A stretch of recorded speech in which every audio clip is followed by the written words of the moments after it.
Vamos fazer, então, a introdução do mês da plenitude.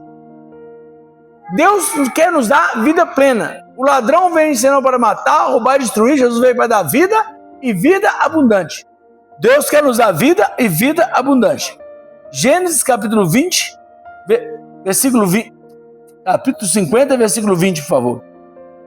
Gênesis capítulo 50, versículo 20. Olha só, olha a conclusão que José chega. Falando com os irmãos, vós na verdade intentastes o mal contra mim, porém Deus o tornou em bem, para fazer, como vedes agora, se conserve muita gente em vida. Essas são as palavras de José.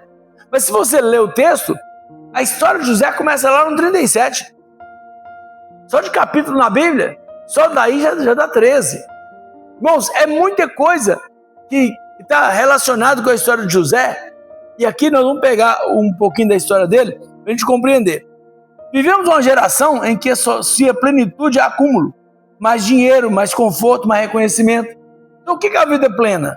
Ter 10 milhões de seguidores no Instagram, ter 2 bilhões de patrimônio, ser super reconhecido, né? Se fosse eu escrever nessa linha de raciocínio, seria os 10 diplomas, umas 30 pós-graduações, falar uns 10 ou mais idiomas, e aí seria a vida plena, se fosse olhar nesse aspecto.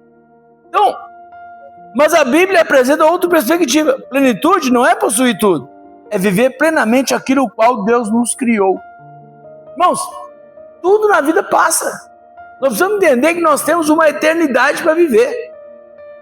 Então, José experimentou momentos em que não tinha liberdade, não tinha dinheiro, não tinha família nem posição. Ainda assim, Deus estava construindo nele uma vida plena. Ele estava num momento de dificuldade. Talvez você esteja num momento de dificuldade. Talvez nós estejamos em alguma área da nossa vida vivendo algum tipo de dificuldade, algum tipo de escassez, algum tipo de falta, como José, que não tinha liberdade, não tinha dinheiro, não tinha família nem posição. Talvez você não tenha alguma coisa que você queira ter, que você precisa ter. E aí, aqui que mostra? Deus nunca prepara apenas o destino. Ele prepara a pessoa que chegará ao destino. Ele não prepara só um lugar de plenitude para você. A plenitude tem que estar dentro de nós. O reino de Deus tem que estar dentro de nós. O reino de Deus, a plenitude está dentro do reino de Deus. Tem muita gente, irmãos. Você vê pessoas famosas aí, ó, com problemas gravíssimos. Talvez problemas mais complicados do que alguns que nós temos. E aí alguns pensam assim, mas ele tem muito dinheiro, mas dinheiro não resolve tudo. Dinheiro resolve um monte de coisa, mas não resolve tudo. As pessoas brincam assim, é melhor chorar em Paris do que chorar aqui em casa. Tudo bem, mas o choro é choro. Quando você perde alguém, em qualquer lugar que você estivesse, ia ser triste. Quando você está triste com alguma coisa, você fica triste em qualquer lugar. Então a gente vê por aí essas coisas acontecendo. Antes do governo, veio o processo. Antes do palácio, vieram a cova e a prisão. Então, primeira verdade, a plenitude começa antes da realização do sonho. Então a gente não alcança um sonho para ficar pleno. A gente fica pleno para chegar no sonho. Porque aí o sonho fica só uma coisa a mais. A plenitude está na nossa comunhão com Deus, na nossa vida com Deus, não naquela forma de falar assim, tá tudo bem, né? Como aquela mulher falou com Eliseu, o auxiliar do Eliseu, né? Como vai? Né? A sunamita falou, tá tudo bem. Eu quero falar com o profeta Eliseu.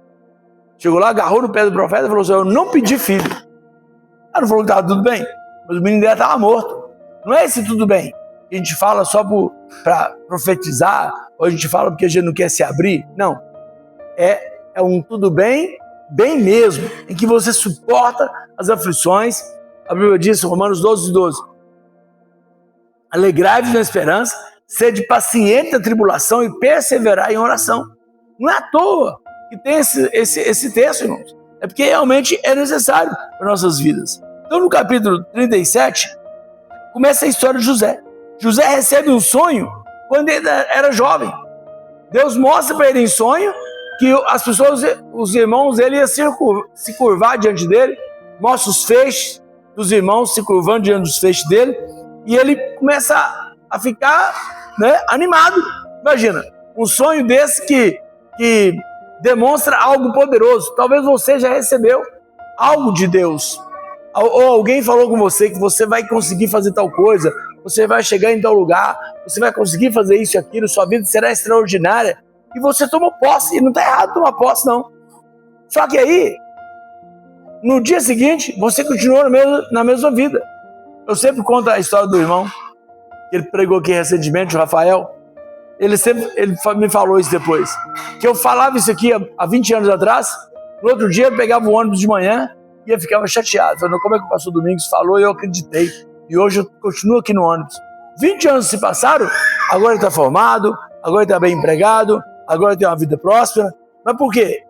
Porque ele esperou o tempo passar. Naquele momento foi sofrido. Eu já falei aqui sobre Davi. Davi foi ungido rei, mas continuou mais 20 anos até chegar no trono.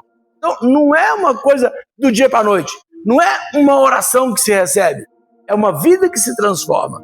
Por isso Jesus falou, Nicodemos, é necessário nascer de novo. Irmãos, é lamentável ver tanta gente na igreja, de forma geral, tá? Não é só aqui não, de forma geral, tanta gente na igreja que ela só fica religiosa, ela só troca de denominação, ela só troca de religião, mas ela não se transforma porque ela não se deixa ser tratada por Deus.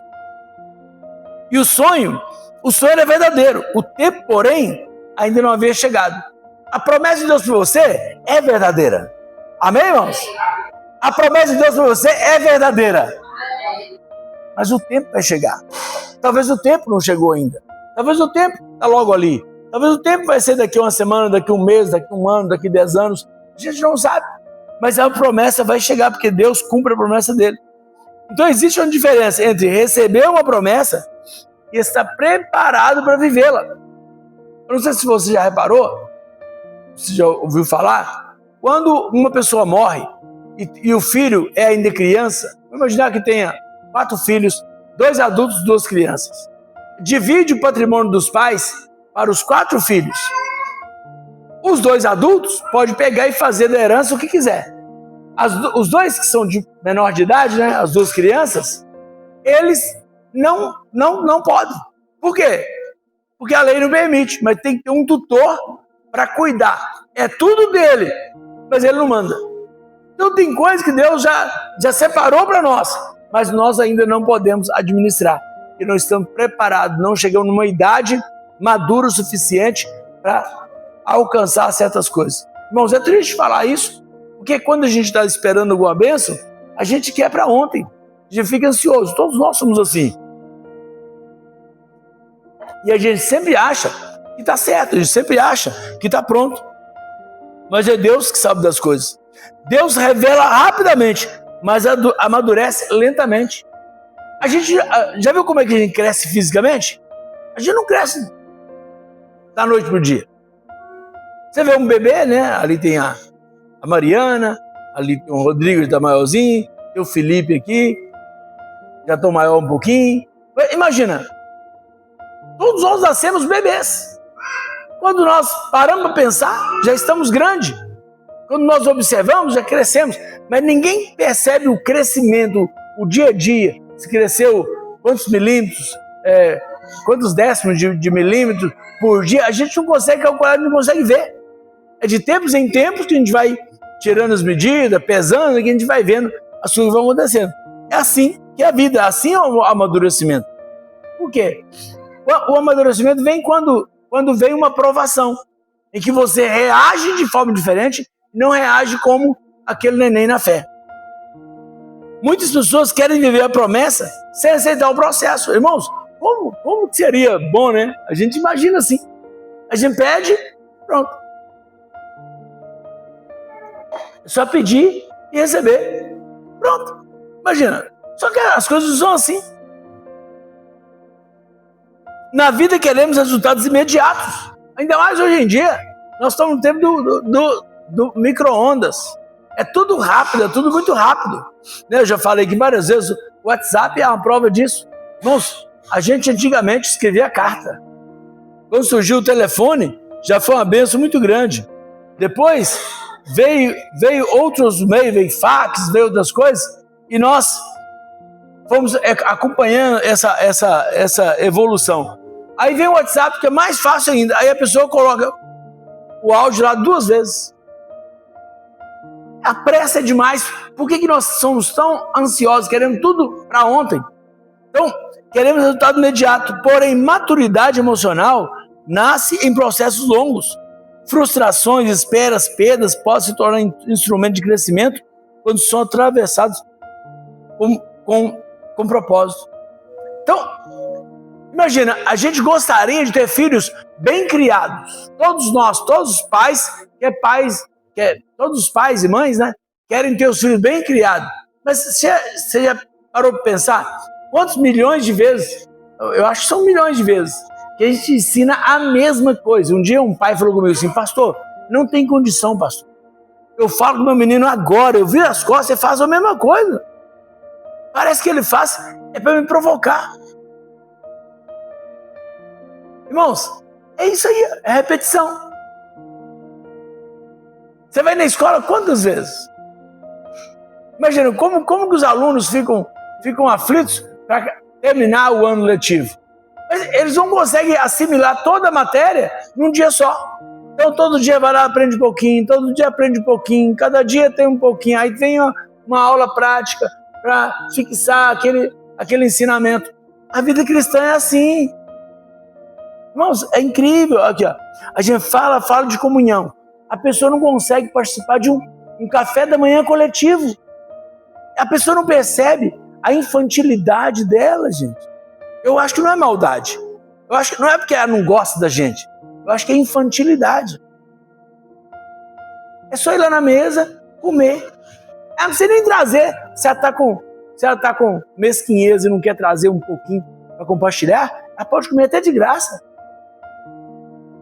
Ah, mas eu tenho vergonha de comer. Ela não precisa nem comer. É só você ficar lá, ali, no meio de todo mundo. Ah, mas tem que conversar. Não, pode ficar calado também. Mas não, eu tenho vergonha de ficar calado, tenho vergonha de comer, tenho vergonha de rir, tenho vergonha de chorar. Como que pode ser infantil assim, gente? Gente, timidez tem limite. Tem coisa que você tem que pensar assim: deve ter um demônio fazendo isso comigo. Por quê? Porque quando você fica assim, você se isola. E a Bíblia diz que quem se isola vai contra a sabedoria.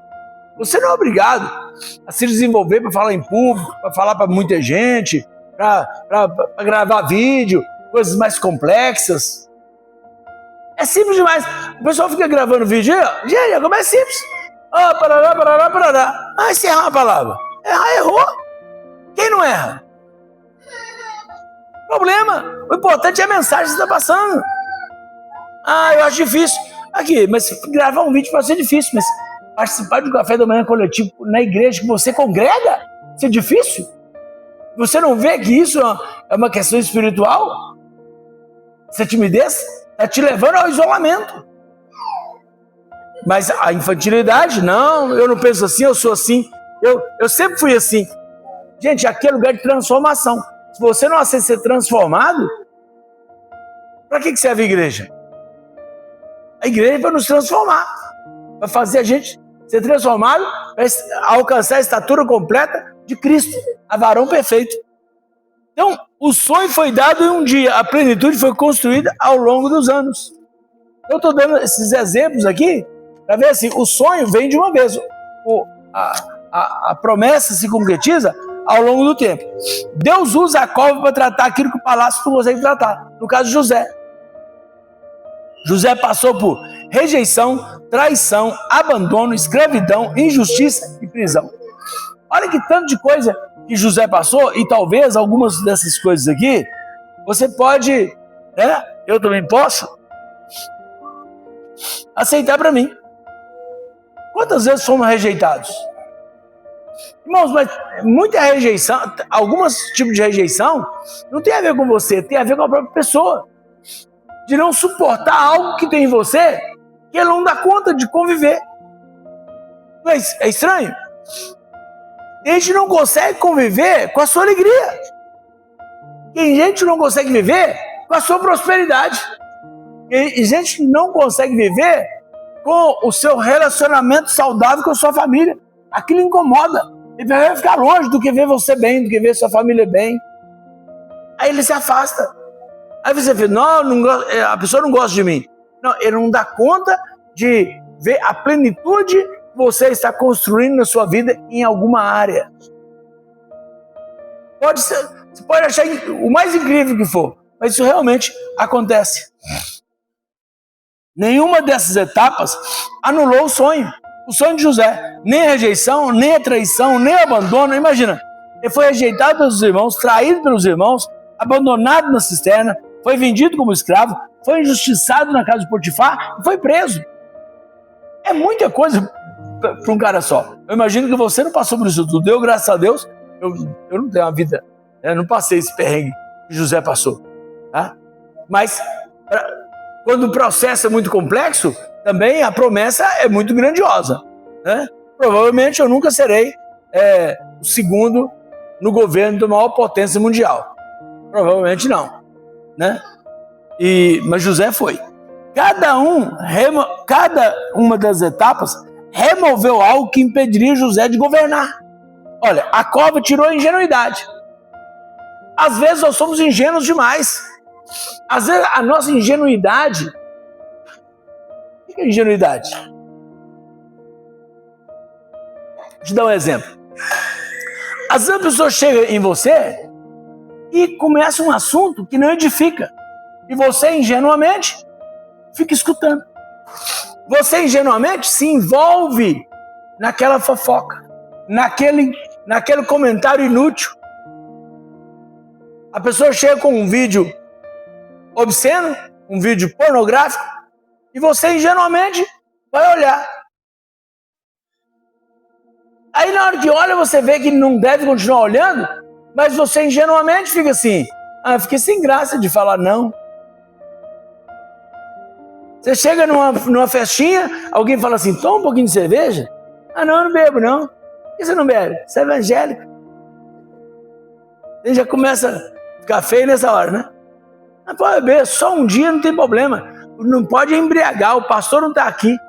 Pastor, fiquei sem graça, tomei só um pouquinho. Por mim, você pode beber tudo. Quando alguém me oferece, eu já te ensinei. Alguém me oferece e fala assim, daqui a pouco, guarda para mim. Daqui a pouquinho, agora eu não quero não, mas daqui a pouquinho. Quando vai ser? Nunca. Mas eu não falo nunca. Pra que falar isso? Não, depois quando? Nunca. Mas eu falei, pode guardar aí. Não, depois, agora, é porque agora, gente, todo mundo tem que respeitar o seu lado, você não quer agora. Tem coisas que você não quer naquela hora. Então, espera, pronto. E aí você não bebe. Mas a ingenuidade faz isso. A escravidão desenvolveu excelência. Quando ele era escravo de Potifar, ele cuidava da casa de Potifar como se fosse para ele. Ele fazia tudo o melhor que ele podia. Às vezes nós temos a oportunidade de fazer uma coisa com excelência e não fazemos porque não é para nós. A prisão ensinou paciência. Que além de estar lá injustamente, ele foi paciente com os outros presos, ele organizou a cadeia e ele ficou mais de 2 anos esquecido lá, esperando pacientemente em Deus, porque Deus não esquece das promessas dele. Às vezes perguntamos, por que Deus permitiu isso? Essa é uma pergunta muito comum para todos nós em algum momento. Por que Deus permite isso? Talvez porque existe um José ainda para nascer dentro de nós. Tem algo para ser desenvolvido, tem algo para ser trabalhado. É difícil, irmãos, suportar certas coisas. Tem coisa que a gente espera 5 anos, 10 anos, 20 anos, 30 anos, espera a vida toda. Porque Deus está transformando a nossa vida.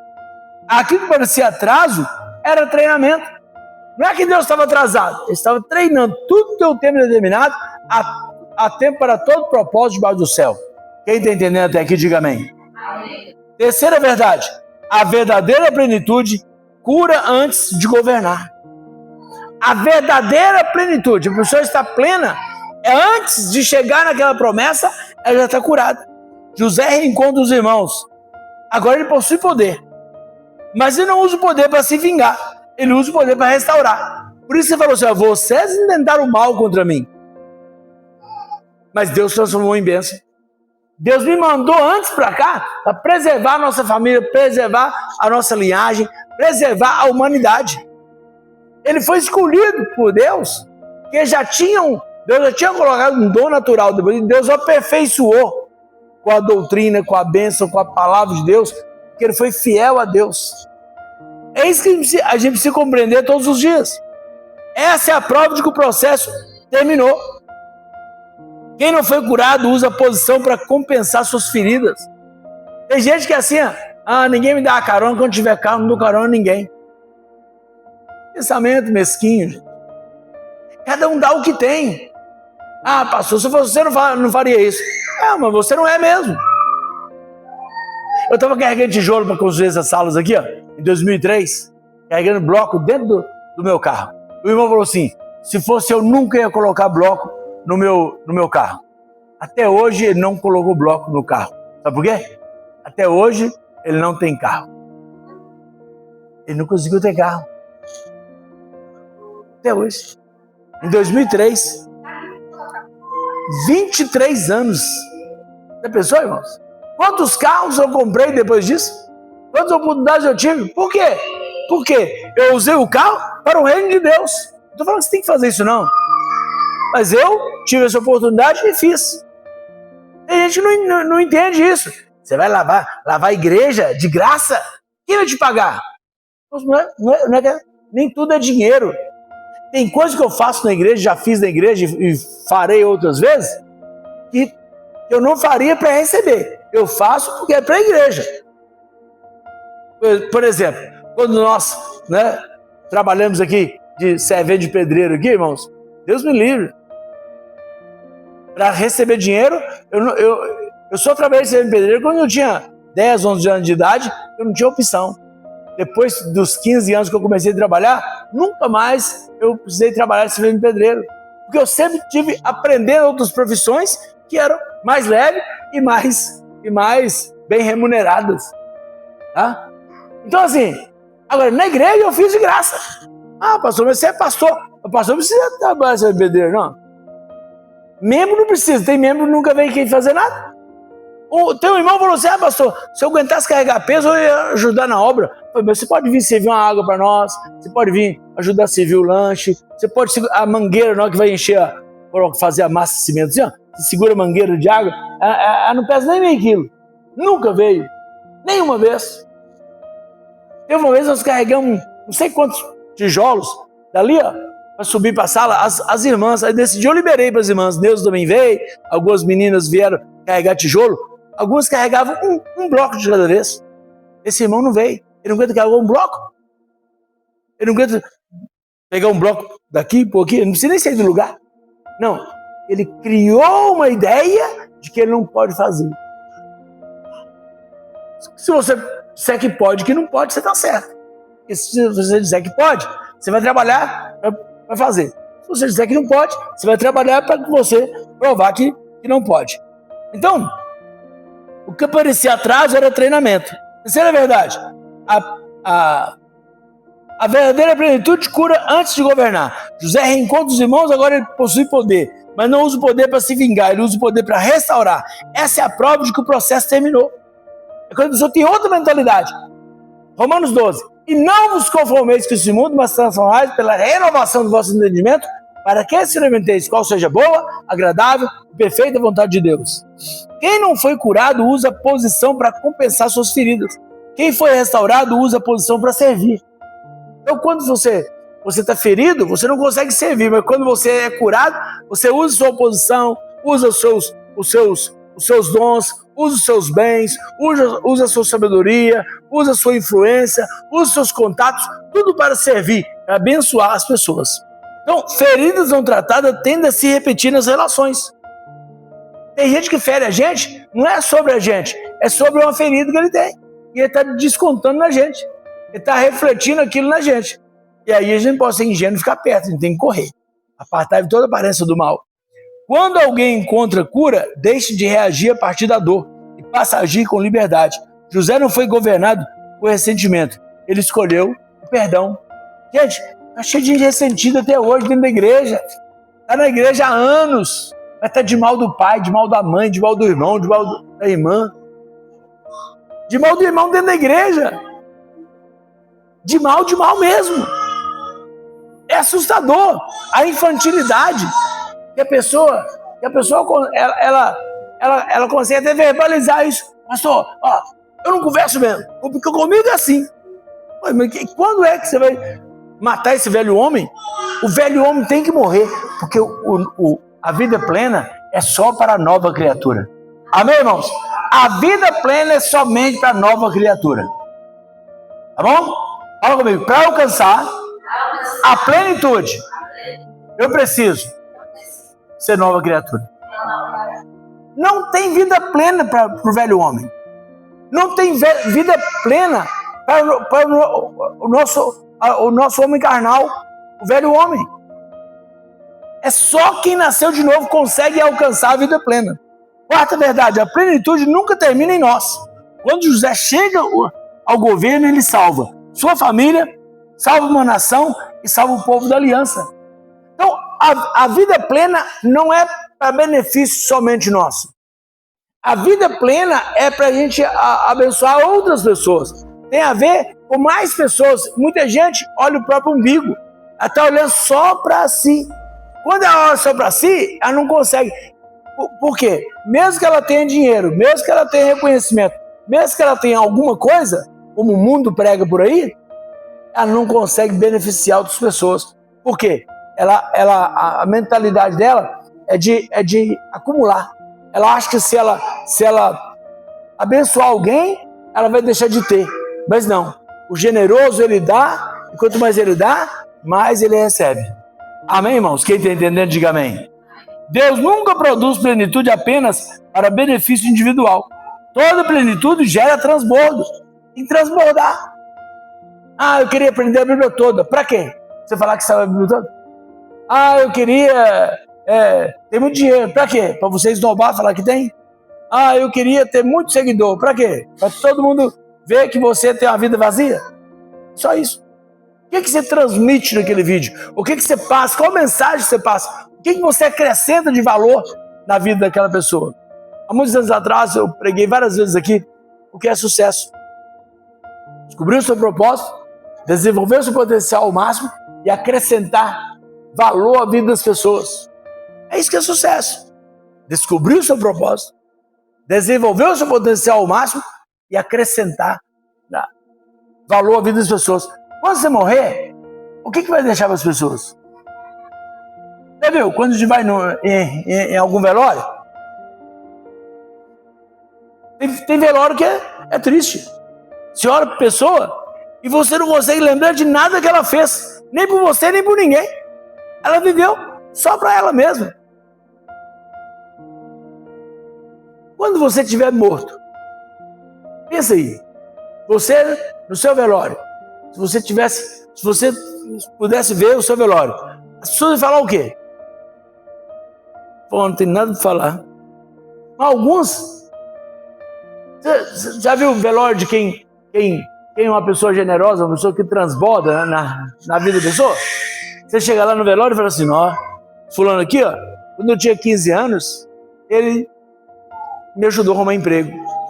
Esse fulano aqui, quando eu casei, ele me deu um conselho. Esse aqui, pode ser o pai, mãe, essa minha mãe, eu lembro quantas vezes que ela me ensinou para casa. Meu pai, ele trabalhou demais para me sustentar. É alguma coisa que aquela pessoa transbordou na sua vida. Mas tem gente que você chega no caixão assim, que pessoa imprestável, eu não consigo lembrar nada. Que geralmente ela não fez para você. Se você teve um contato com ela não fez para você, é porque ela não fez para mais ninguém também não. Se for uma pessoa desconhecida, aí não tem como você saber. Estou falando de gente conhecida. Pensa aí. É isso que a gente tem que pensar. O que eu estou construindo da minha vida? Porque a vida plena é para isso. É para transbordar na vida das pessoas. Quem será alcançado quando Deus completar aquilo que começou em você? Quem mais será beneficiado quando Deus completar que ele começou em você. A boa obra que ele começou em você, ele vai completar em nome de Jesus. Muitas pessoas já me criticaram. Quantas vezes eu acolhi pessoas na minha casa que moraram comigo, que dividiram o quarto com os meninos, que comeram da minha comida, moraram um tempo comigo. Algumas delas me agradecem até hoje, sem necessidade. Algumas delas nem olham na minha cara mais. Algumas delas falam mal de mim. O que isso muda? Nada, irmãos. Eu só fiz o que eu fiz porque eu achei que era correto fazer naquele momento. Eu tinha uma casa para abençoar, eu tinha condição de acolher, eu tinha condição de compartilhar. O que ela vai fazer a partir daí é com ela, não é comigo. É assim, ó, você tem que pensar isso. Eu tenho que fazer o que tem que fazer. O que a pessoa vai fazer a partir daí é uma outra coisa. Porque aí depende dela. Você não pode deixar de ser uma pessoa boa porque está com medo da outra não ser uma pessoa boa. Cada um vai dar o que tem. Então, quem será alcançado quando Deus completar aquilo que começou em você? Talvez seus filhos, seu casamento, sua igreja, sua cidade. Tem gente que quer melhorar para sumir daquela vizinhança, para ninguém pedir ela ajuda. É assim, ó, tem gente que é assim. Tem gente que desaparece da própria família, porque ele acha que agora ele é refém da família. Ele não consegue transbordar mesquinhez. Então, há 7 dimensões da plenitude em José. Plenitude espiritual, mesmo longe de casa, José permaneceu fiel a Deus. Plenitude da alma, venceu o ressentimento e escolheu perdoar. Plenitude física, suportou anos de trabalho, prisão, adversidades, sem desistir. Plenitude de influência, passou de escravo a governador do maior império da época. Plenitude das relações, sua administração preservou multidões, o mundo todo, da fome. Plenitude geracional, protegeu sua família, garantiu a continuidade da linhagem de Israel. Plenitude financeira, administrou o recurso do Egito com sabedoria e abundância. É o que Deus tem para fazer para nós. Eu peguei a vida de José, vou fazer um paralelo agora. Você aplica na sua realidade. Você aplica no seu projeto, você aplica na sua vida. O principal é o que Deus quer fazer em mim. O que Deus quer completar em mim. Quando olhamos para José, percebemos que Deus nunca prometeu uma vida sem processo. Prometeu estar presente em cada etapa.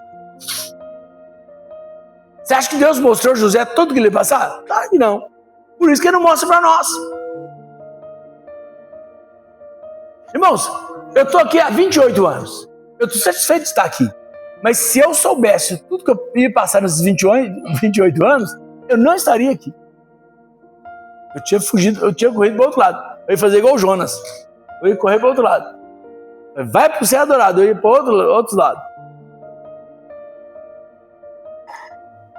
Jonas não sabia do que ia acontecer, mas ele imaginou. Ele falou assim, em Nínive, o pessoal é cruel.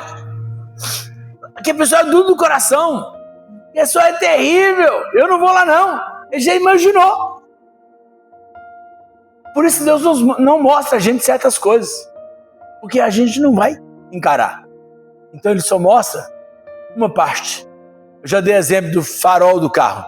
Você vai viajar, o farol clareia lá 50 metros, 100 metros, 200 metros. Se tiver uma curva, então, aí clareia menos ainda.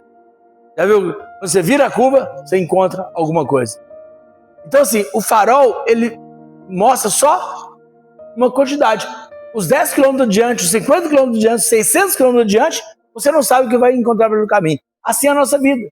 Por isso nós temos que confiar em Deus. Que Deus é o nosso refúgio e fortaleza, o nosso socorro bem presente na hora da angústia. Ele guarda a nossa vida em nome de Jesus. José entrou na cova como um jovem sonhador. Saiu do palácio como um homem completo. Já pensou? Ele foi jogado na cova como um sonhador.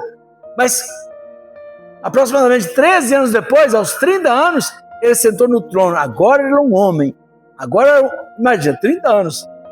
Um homem responsável pela maior potência da época. Era o segundo. Só o faraó era mais do que ele.